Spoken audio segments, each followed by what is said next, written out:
بسم اللہ الرحمن الرحیم۔ السلام علیکم ورحمۃ اللہ وبرکاتہ۔ معزز ناظرین، دل و جان سے اس چینل میں آپ کو خوش آمدید کہتے ہیں۔ اللہ تعالیٰ آپ کو دونوں جہانوں کی خوشیاں نصیب فرمائے۔ ایک مرتبہ حضرت خضر علیہ السلام دریا کے کنارے بیٹھے تھے، اتنے میں کسی سائل نے آ کر ان سے سوال کیا کہ میں آپ سے اللہ کے واسطے سوال کرتا ہوں، مجھے عنایت فرمائیے۔ یہ سن کر حضرت خضر علیہ السلام پر بے ہوشی طاری ہو گئی۔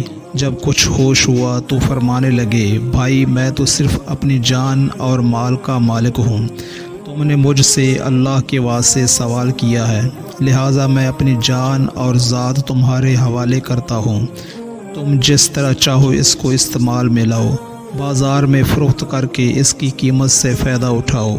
چنانچہ سائل ان کو بازار لے گیا اور ایک شخص سیمہ کے ہاتھ ان کو فروخت کر دیا۔ یہ سیمہ خرید کر ان کو اپنے گھر لے گیا، جس کی پشت پر اس کا ایک باغ تھا۔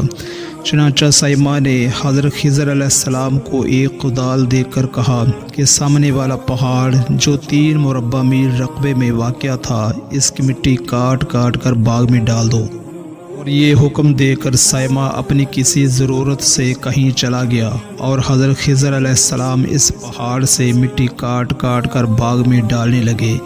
جب سیمہ گھر واپس آیا تو اس نے گھر والوں سے دریافت کیا کہ تم نے غلام کو کھانا بھی کھلایا ہے یا نہیں؟ گھر والوں نے جواب دیا کہ ہمیں معلوم ہی نہیں کہ غلام کہاں ہے۔ یہ سن کر جب سیمہ خود کھانا لے کر باغ میں آیا تو اس نے دیکھا کہ وہ غلام یعنی حضرت خضر علیہ السلام تمام پہاڑ کی مٹی کاٹ کر ڈال چکے تھے اور اپنے کام سے فارغ ہو کر اپنے مولا حقیقی کی عبادت میں مصروف تھے۔ یہ دیکھ کر ان کو بڑا تعجب ہوا اور اس نے دریافت کیا، یہ تو بتائیے کہ آپ کون ہیں؟ یہ بات سن کر حضرت خضر علیہ السلام پر کچھ بے ہوشی سی طاری ہو گئی اور پھر افاقہ ہونے کے بعد انہوں نے فرمایا کہ بھائی میں خضر ہوں۔ جس کو سن کر سیمہ کے ہوش اڑ گئے کہ تو نے یہ کیا کیا، ان کو غلام بنا کر ایسے کام پر لگایا، یہ تو انتہائی گستاخی ہے۔ پھر یہ سوچنے کے بعد سیمہ نے توبہ کی اور پروردگار سے عذر خواہی کے ساتھ حضرت خضر علیہ السلام کو آزاد کر دیا اور اللہ کی بارگاہ میں عرض کیا کہ اے رب العالمین، مجھ سے اس کا مواخذہ نہ کیجیے گا کیونکہ میں ان کو جانتا نہیں تھا۔ اس کے بعد حضرت خضر علیہ السلام نے دعا فرمائی اور سجدہ شکر بجا لائے کہ اے میرے پروردگار، میں تیرے ہی حق میں غلام بنا اور تیرے ہی حق میں آزاد ہوا، اس پر تیرا شکر گزار ہوں۔ بعد ازاں واپسی کی اجازت لے کر جب دریا پر واپس آئے تو دیکھا کہ ایک شخص کھڑا دعا مانگ رہا ہے کہ اے میرے رب، حضرت خضر علیہ السلام کو غلامی سے رہائی عطا فرما دے اور ان کی توبہ قبول فرما لے۔ حضرت خضر علیہ السلام نے یہ دیکھ کر اس شخص سے دریافت کیا کہ آخر تو کون ہے؟ تو اس شخص نے بتایا کہ میں تو شازون ہوں۔ آپ کون ہیں؟ انہوں نے فرمایا کہ میں خضر ہوں۔ اس کے بعد شازون نے کہا، اے خضر علیہ السلام، آپ نے اپنے رہنے کے لیے مکان بنا کر دنیا طلب کی ہے، کیونکہ حضرت خضر علیہ السلام کا دریا کے کنارے پر ایک عبادت خانہ تھا۔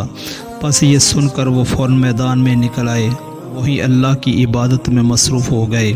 اس کے بعد حضرت خضر علیہ السلام نے اسی جگہ پر ایک درخت لگایا اور اس کے سائے میں عبادت شروع کر دی۔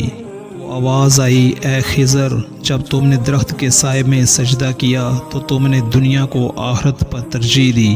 پھر فرمان ہوا، مجھے اپنی عزت اور جلال کی قسم ہے، مجھے دنیا کی محبت میں رضامندی نہیں ہے۔